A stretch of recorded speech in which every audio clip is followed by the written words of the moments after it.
Hello everybody and welcome to another episode of... Oh my lord. I've got my little Riley boy here. He's absolutely busting at the seams. Yeah, we'll tell him all about that. He's absolutely busting at the seams. He's going to school on Monday. Today is Thursday, so we cannot wait. Woohoo! Going to school soon. Yeah. He got just been down to Clark's, got a brand new pair of trainers. Couldn't get no plimp soles, they were out, and couldn't get no shoes, they were out as well. So we got to order online, which I've done, and they'll be coming tomorrow. New shoes tomorrow. Yeah. That sound pretty cool. So today we're going to take a little look at this mower here, which is a Suffolk Punch 14-inch SK mower that I picked up off of Facebook Marketplace. I paid a little bit more than what I normally would for this mower, only because it was in running condition, not serviced, or I don't think it's even seen a service. The cylinder is pretty good. I have had it running and cut it on my lawn, and it does flick grass into a box relatively well, so that's not a problem. I may come back to it and do a backlapping video on it if it requires it, but it doesn't look like it. I've ordered a new air filter for it. That'll be coming in the next 2 or 3 days, so I haven't got a new air filter for it because it takes a smaller one. I don't have them in stock, but the old air filter I suspect just needs blowing out just for now, just to get me through the video. So this little lawnmower comes with a little Kawasaki engine on top. They do come with different engines on top of them, but the Kawasaki seems to be the sought after one that everyone goes on about. They do love a Kawasaki engine. Before we go any further, we have received a little bit of mail. I've already pre-opened it. This is from Puller Bear Ed. For me? Well, for us, to put on our toolbox, which we'll put on in a bit. So we've got some stickers here. Hang on. We've got a nice big sticker here. Big one. What's that on there?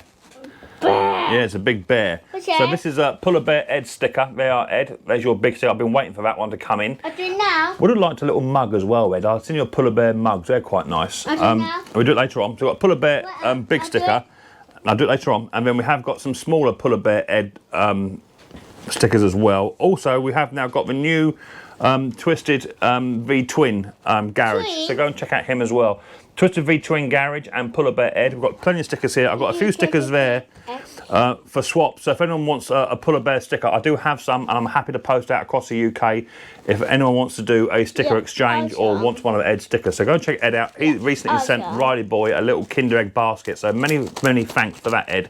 You are a superstar as always. Superstar. If this is your first time watching Micks Mowers, don't forget to hit your subscribe button and whack your bell. But by whacking the bell does not mean you'll get an email notification anymore. YouTube has stopped that.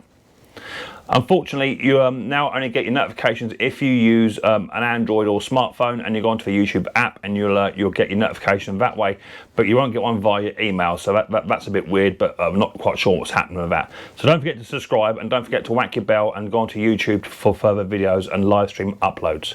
So without further ado, let's get down and dirty and let's check out this Suffolk Punch 14-inch SK with the Kawasaki.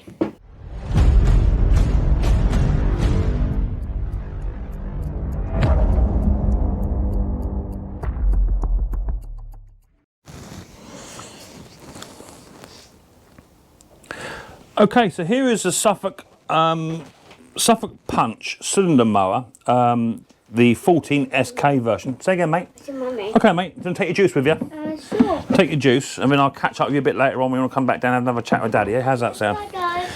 See you later on, guys. Riley Boy says. So the box comes off.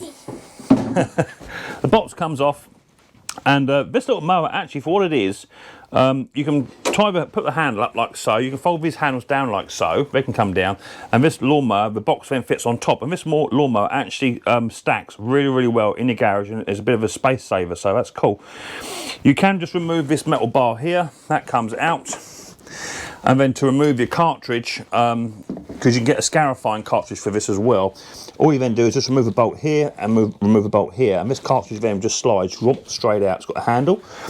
I'm quite a biggish sort of lad, so it's not too much of a drama for me, but this lawnmower you can pick up with relative ease. Okay, so you can put it in the back of your car and all that sort of stuff, so that's pretty cool. They do a 17-inch as well, which is brilliant. But this is a little puppy 14-inch. So super happy with it. I'll just start it up just so you can hear it hunting and what have you. Let's just turn it on via the on switch, give it a little bit of choke, and turn the petrol on, which is down there. And then give it a little bit of gas. And we'll give it a pull.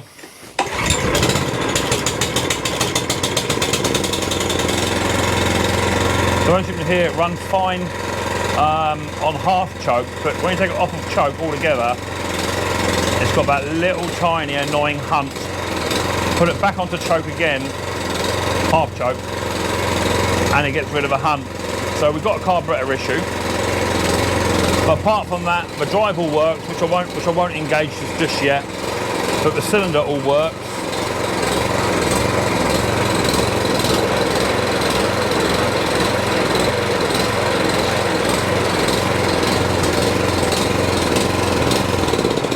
So there you go. It all runs exactly as it should do.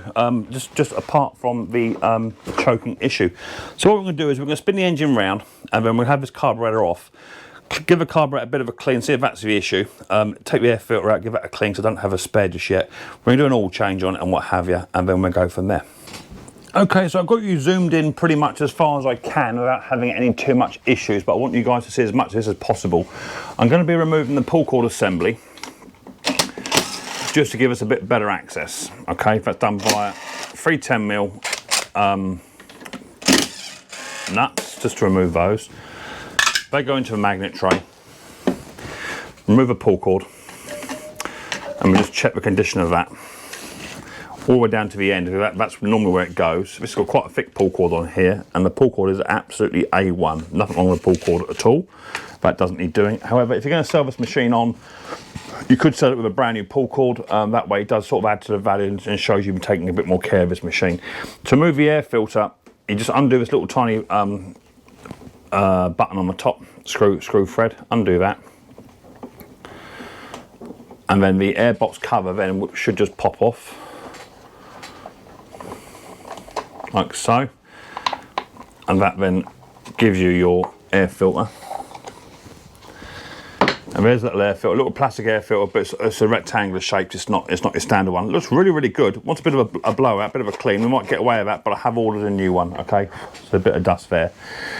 Now I've not worked on these machines before, not this style anyway, but I'm guessing they're all going to be pretty much similar. So 10mm there and a 10mm there, and that removes the 2 nuts which are holding on the carburetor tray. You've got your valve breather pipe there to consider. There'll be a gasket behind here as well. That little metal bit comes out too. Let's just try and remove this all in one if I can. Take the breather pipe off, and that all then comes off. So that's straightforward. Now we've got a fuel on-off switch. We're going to turn the fuel off, so no fuel will be coming down from a tank up into a carburetor. But what I want to do is I just want to clamp off any fuel going up towards the carburetor with my set of forceps just there like so. We can now get a pair of long nose pliers. Let me just fish a set out. And there's a little tiny petrol hose clamp just here. So a pair of long nose pliers, just retract that down, and then just pull off your petrol pipe. Give it a twist first. Always give them a twist, and then slowly just bring that down. It may be a bit stuck. I don't want to. There's plenty of length there for me to muck about if I break it, which I think I may have just done. So there's plenty of space there to make room. That seems to be well on there. So yeah, I need to repair mine. I just put a hole in mine just there, but there's plenty there, absolutely plenty. And that could be a part of the reason why it's hunting as well, is that there's a bit too much fuel pipe there and gravity's not doing its thing. Got a little tiny gasket there. That's a universal gasket. It hasn't really got which way up or down it goes, so that's not a problem. We won't have to worry about things like that. We can then, you've got a flood pipe here flooding your carburetor. That's fine, we'll leave that be. We can then slowly take off your governor arm throttle with a pair of long nose pliers. That looks like it's got a little bit of a twist to it, but we shall see if we can fish him out. Yep, we'll fish him out and then remove the spring also that's come off with it. And then this little tiny carburetor, theoretically, there's nothing else holding it on. That's that throttle cable is stopping me. That little carburetor then can then just come away, and there's our little carburetor. So let's take this carburetor over to the bench. We'll have a little look at it, see what it looks like inside. Okay, so we're all set up. Got my Brucey tray out, and I've now got my little carburetor. This is actually a Walbro carburetor on this. A little bit of dirt just there. See that, Bob? That's just come out. So we'll have a look inside here, see what we've got. Should be a 10mm. Oh, it's not a 10mm. It's going to be a little bit bigger. That just goes to prove how much I don't work on these ones. We'll try a 12. See what a 12mm does. That's a bit better. Make sure we're undoing it. Give it a little crack. There it goes. It wasn't on there massively tight.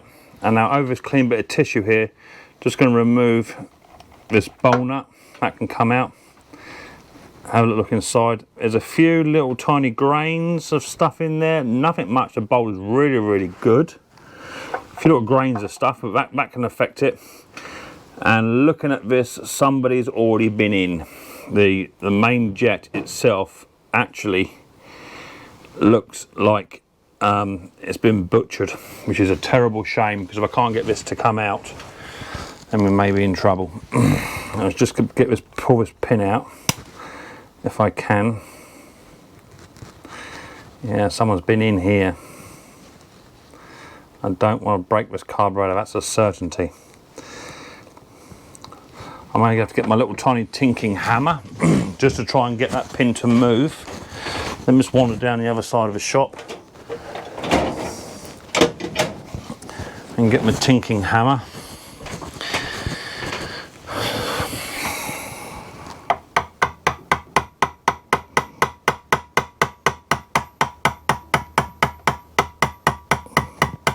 And I'm just gently tapping. I'm not giving it any force at all.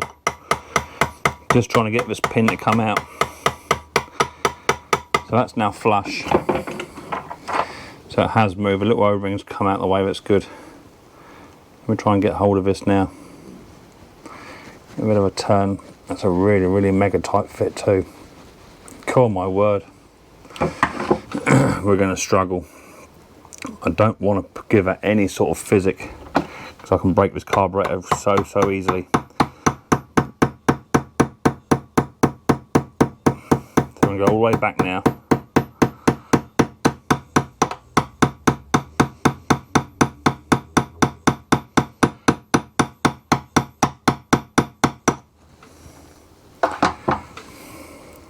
I want to try and get that needle out, you see. That's the problem. But that is in there so tight. I'm going to get a proper pair of mole grips or a decent pair of pliers to try and get hold of that pin. Okay, I've got the pin out, but I had to be quite ruthless with it. I'm hoping I haven't damaged this carburetor. I'm hoping I haven't. There's a little tiny line just sneaking. I may just try and twist this pin out a bit later on, but that pin is so far in there, that's not even funny. I may have to try and get that out, and I may just try and drill these up just a touch to see if I can get something else to fit in a bit better. So I've got the float out. As I say, I'm going to just try and do something with that, because that shouldn't be that hard to get out, and there's no way I'm going to get that back in. I mean, they don't like being thumped. I thought I saw a little line sneaking. I don't want to bend it or anything, so I need to be really careful. But that'll be another trick I'll do in a bit. But this main jet, and if you can see inside there, someone's had a go at that already. It looks like it's been butchered. Let's see. Oh no, it's come. Oh my lord. I really didn't think that was going to come. I thought that was going to be one of these jobs where somebody's had a go at it and gave up. Oh my lord, that's lucky. Little tiny jet there, little tiny main jet, and there's a tube inside there too. Let's see if we can get inside there. So put the screwdriver all the way in. You might have to go into a choke flap, might be a bit easier access. And if there's a little tiny tube, you'll see it all just poking up from the bottom. Give that a tap, and then give your carburetor a tap. And hopefully that tube will pop out. If it don't pop out, then push it back in. Use a WD-40 straw or something like that. Push it all the way back in again. It goes all the way up. And then give it another tap. Just inside. There it goes. Got a bit of gunk on there. See that stuff there? That's why we're hunting. So that's okay. What else we got on here? No mixture screws, nothing else to worry about. Got a tick over, got no slow running jet. We've got no fuel mixture. I've got a little slow running jet here, sorry. One just in here. These jets are tiny. Tiny. There's quite a fair sized jet in there too. There it goes. So that carburetor has now been stripped. As you can see, this tube here has got some crud on it. Look at that crud there, and it's actually blocked up 2 of the holes that I can see. That hole there is blocked, definitely. So we'll give that a clean, and also we're going to give it a file, which you've seen me do before. So get your file out. You're a bit big. That'll be your little brother with that one there. And all we're going to do is run this file through these holes. Don't go mad, we're not taking no material off, we're literally just opening the holes back up. I am concerned about that float pin. I am concerned, it's on my brain. If that little ear snaps, we're game over. New carburetor. So we'll see how we get on. I might apply a little bit of heat to it, just to soften it up a touch. So this is where it is all gunked up as well, down the bottom here. Plenty of holes to muck about with.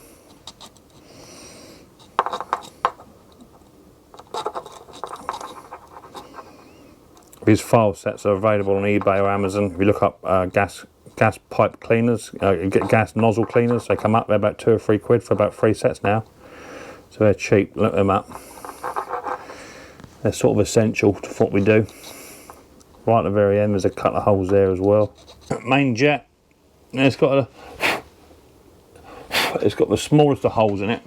Smallest of holes, which looks a little bit plugged. We're going to try and fit this one in, and that's going to be too big. Don't really want to open this jet up any more than what I need to be fair. Let's try you. Yeah, it goes in. I'm just going to clean the walls of this main jet up. Not taking a lot of material off, we're just having a bit of a clean up. Just resurfacing it if you like. That's all we're doing. Don't go mad.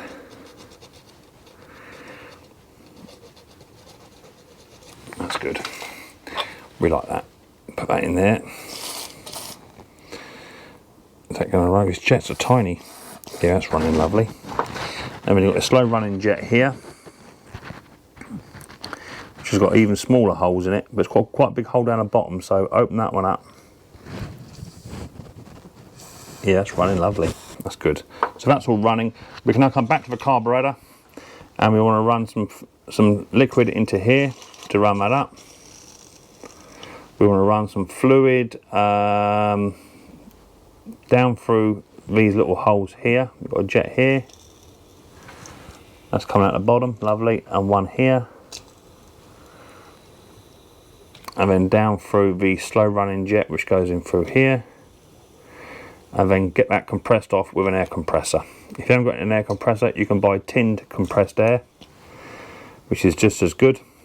And then we can have a little look at this pin, see what we're going to do with this. I want to get that pin out. That pin's got to come out without breaking that post. That's a problem. So let me get it air compressed, and I'm going to get a pair of pliers or something onto this. I may use a spare pin off another carburetor I've got knocking about. If not, I have to drill these posts out inside, just a fraction, just so this pin is a bit more sloppier inside. It won't come out once it's inside because it can't come past the bowl, you see, but there's no need for it to be that tight. So hopefully that won't break. If it breaks, new carburetor, game over, video over, and we'll go from there, but we'll see how we get on. Okay, so not good news, I'm afraid. That pin, I had to get it out. It couldn't stay in there, and there's no way I was going to be able to bash that back in, and my post has now broken.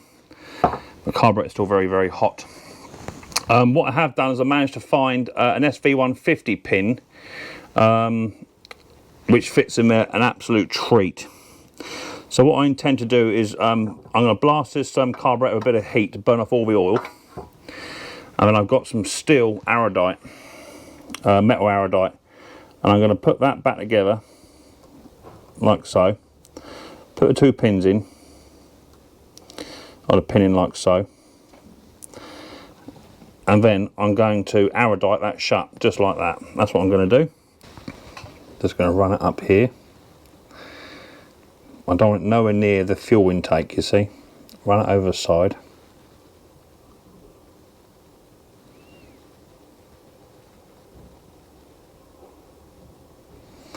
Out there, and if I can, just try and get some just around this front side, if I can get in there without dislodging this float any more than what I need to. That's it, that should be enough. Now it's starting to go already. Try and get inside here if I can. Just there, that's it, that's it. I think I nailed it with that last stroke. That'll do. It's starting to go off now. We'll give it a blow test. No, nothing coming through. That's fine. So now that's just going to sit, and that's going to do absolutely nothing for the next 2 hours, and I'll come back once that's done. Okay, so that carburetor is now being aerodated and sitting and waiting doing its thing. It should be fine because the other post is going to hold it into place. But next thing I want to do now is do an oil change on this little machine. Let's just check the oil, see what it looks like.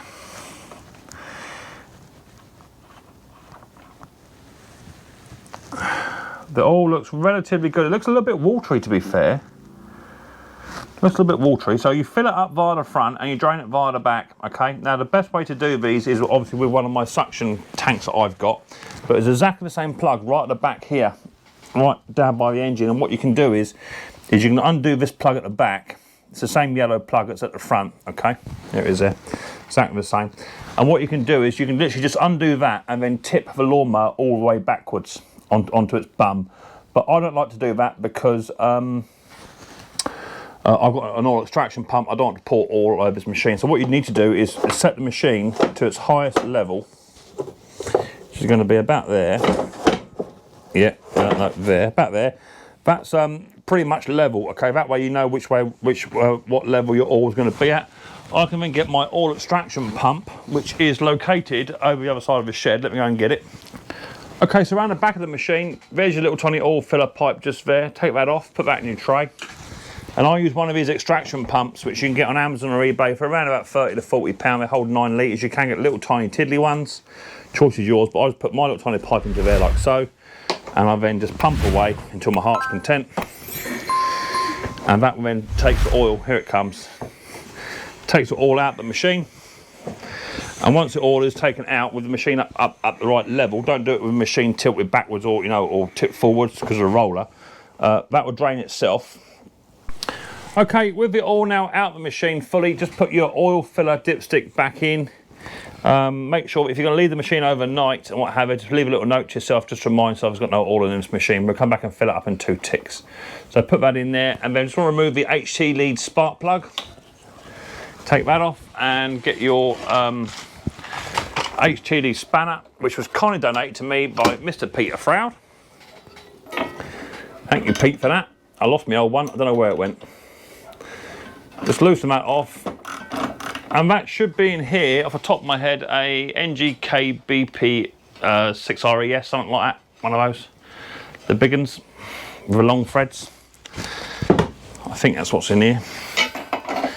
I don't think it's a B2LM, it's the bigger boy out of the two. Now if it's a bit fiddly, what you can do is you can get a little bit of fuel line and just put on the end of this and twist a fuel line. But I've blown the machine off, just had a good blowout. And what we've got in here, we've got a BPR6HS in here, which are the same ones which roughly go into Ransom Marquis's as well. They're the same sort of plug, actually, funnily enough. That plug looks pretty good, but I put a new plug in, no problem at all. Okay, so now we're ready now to fill up with oil. All you've got to do is undo this little tiny kiddie at the front, completely empty. And then I use one of these funnels. These are much better. When you're doing this type of machine, make sure it's nice and clean inside. Don't want to be introducing anything dirty inside this engine. Put that in. And I've got, I buy my SA30 oil by sort of 10-15 litres, but I keep these little tiny ones just to transfer over. I've got 450ml in there. I'm going to put 400 in first, see how we go. Because it is only a little tiny puppy engine. It's not a big one. And the reason I use these funnels is that it doesn't leak. So in there, I want another 150ml. We'll have a look at that, see what that looks like. Let me get a rag. And all you're doing is just put your rag down there. remove your funnel, lay your funnel down on there, and get your dipstick, which is now clean, and then just run that in all the way down. Take him out, have a little look. It's just about half, sorry. So about another 150 mil, which will take up to about 450, which is roughly what I said. That's got 50 mil left. Run that in. Take it out again. Get your dipstick. And I can just about see that all, and bottom them threads nearly there. I think it's about right. Do it up. Let's have a little look. Cool, you know, that's nigh on bang on, and I mean nigh on. So this is about 450 mil, give or take. It just wants about that much just to put it to where it wants it. So now we're happy with that. Funnel can come away and put upright so it drains out fully. And now we can put our oil dipstick back in.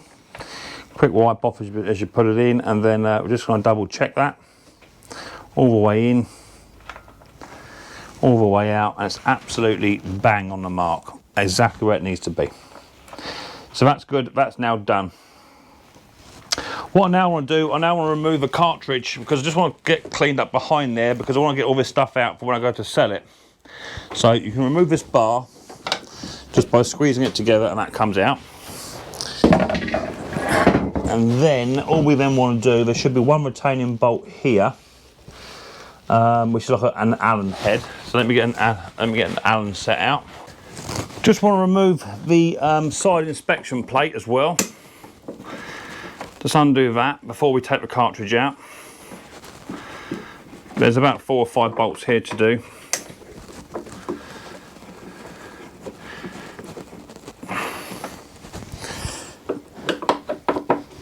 This is all part and parcel of it. I think there's 4. One down here.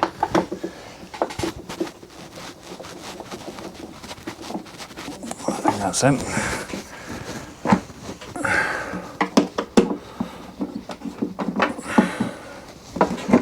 There you go.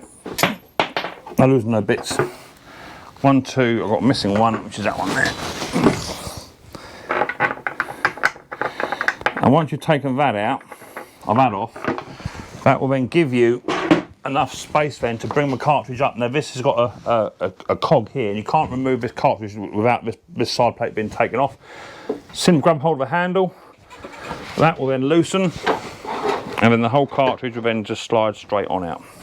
And then you can then clean the back of your cartridge up, and you can then change that for your scarifier should you wish to do so. And on top of that, you get a nice little lot of grass collection, you see, built up on the inside, which is what causes all your rust. So you've got all this stuff here to clean as well. Okay, so now the cartridge has been jet washed off, all blown off inside here. Bit of a wipe off, bit of a clean up, and we're going to reinstall the cartridge. And because the side panel is taken off, all you've got to do is line up your cog on the right hand side there. Line that up so that it fits into the little tiny hole provided. Slides in, mind your fingers.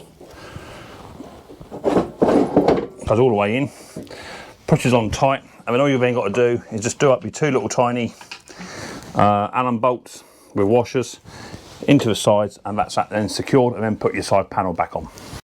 Okay, quick inspection of now inside of the internals, and we've got a belt on here which is in good condition. Yeah, that's in good nick. A little bit of fraying, but nothing essential, and the belt on the back is good as well. So your drive and your cylinders are both good. All I'm going to do with this is get a quick blow off, just get rid of some of these bits of dust. All inside. So if someone does come around and buy it, they can check to see make sure it's all nice and clean. And then just reinstall your side panel. Okay, so it's been about 2 hours, give or take, on the Aerodite fix, and as you can see, that's now gone off, nice and hard. So that's now proofed and no air.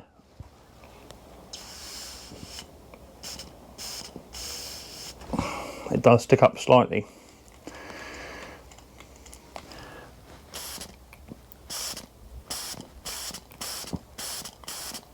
That's working, good. So that's been fixed, hopefully that'll do. These carburetors, for his little SK Kawasaki's, little Walbro carburetors here, they're £130 each.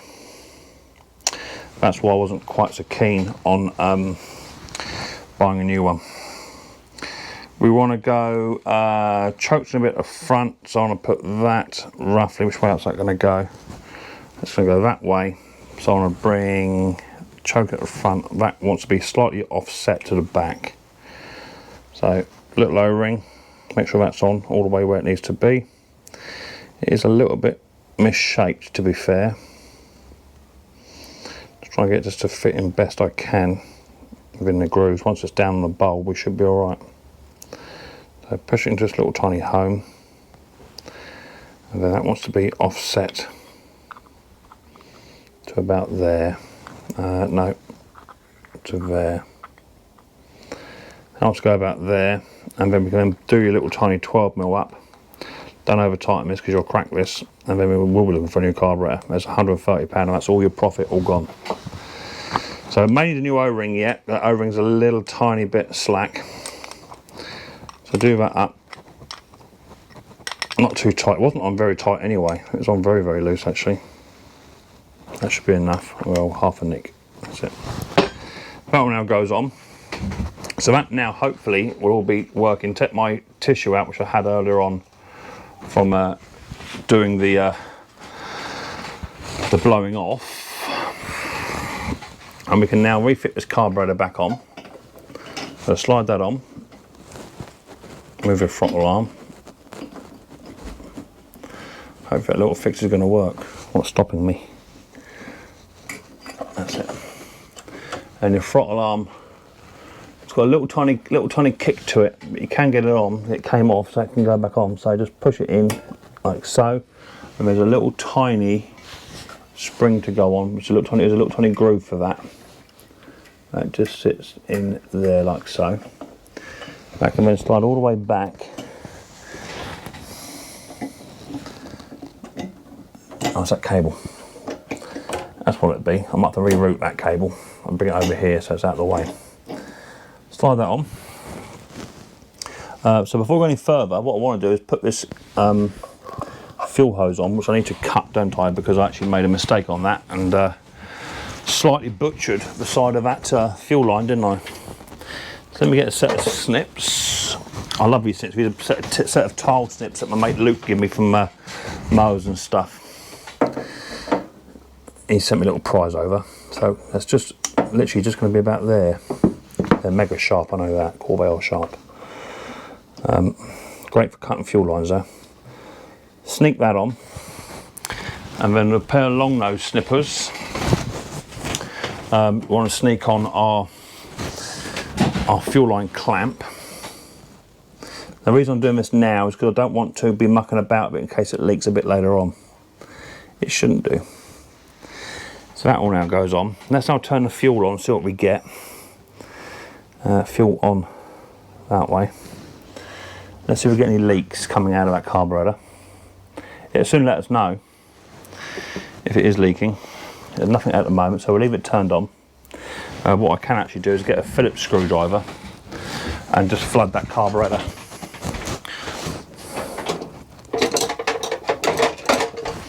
Let me grab this Phillips here. And there's a little tiny flood at the back here, which allows me just to empty the carburetor. There it goes. So that carburetor's now got the juice in it, we know it has. We've got no leaks coming off of this carburetor now, so that's good. I'm happy. That seems to have done the job. We know when we fire it up, won't we? Fire it up, fire it up, fire it up. Right. We've got a little tiny air box to put on with a A breather pipe goes on the back, just there. That all goes on. That cable's right in the way, innit? We're going to re-divert that cable. I don't like that cable being there. That goes on. We've got a little tiny metal clip, haven't we? This thing here. That'll go that way up against this pipe. And then we've got two 10mm to put on.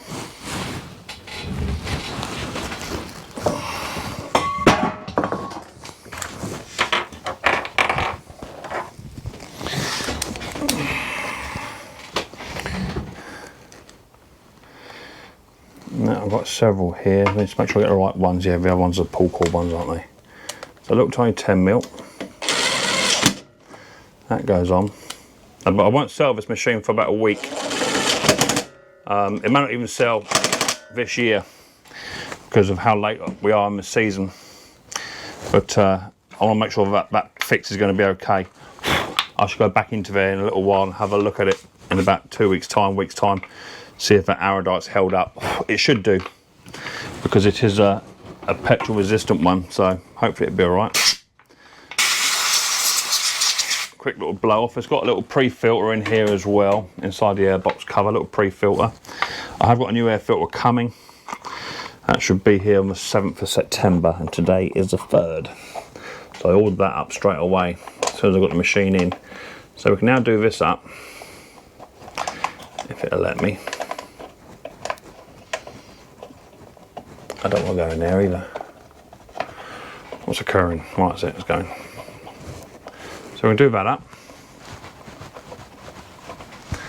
which is cool, and push a bottom on. There's a little clip for that, just there. And then we're going to put the pull cord on. Pull cord is absolutely fine, isn't it? We checked that earlier on. There are no dramas with the pull cord.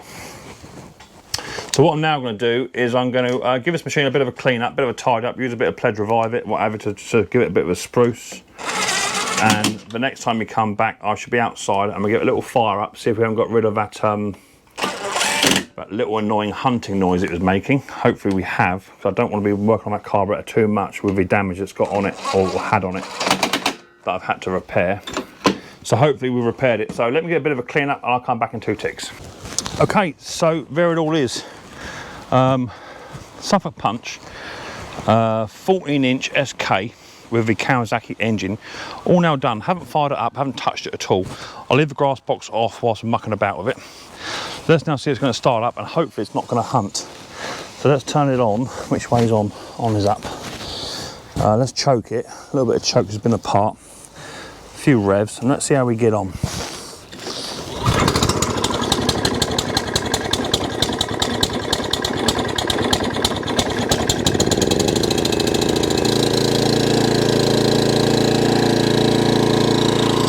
There you go, that's now revving as fast as it should do, and no hunt. The hunting's gone. So we've cleared that. Let's see if it'll idle. All the way down. Don't forget it's still cold. Yeah, idle's down lovely, and back up to full throttle again.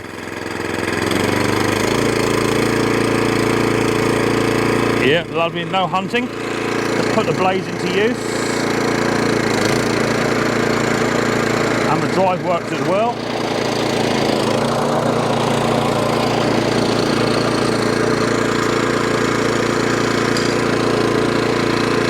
That's lovely. That runs as sweet as a nut. Okay, so that's that little Suffolk Punch 14-inch SK lawnmower now all up and running. Had a little carburetor clean and a little carburetor fix. I'll go back in there in about a week's time just to double check, see how that's holding up before I even advertise it, because what I don't want to do is for that stuff to break down and then get inside the carburetor and cause someone else a bit of problem. But even if I didn't repair it the way I did, I think the first post would have held it down exactly where it needs to be. So I don't think it's going to be a massive drama. It's had a full service, it's had an oil change, it's had a new spark plug, it's had the blades checked over and they're absolutely fine. The pull cord is absolutely good to go, and it will have a new air filter on the 7th of September. That's in the post and on its way to me now, so it'll have a new air filter as well.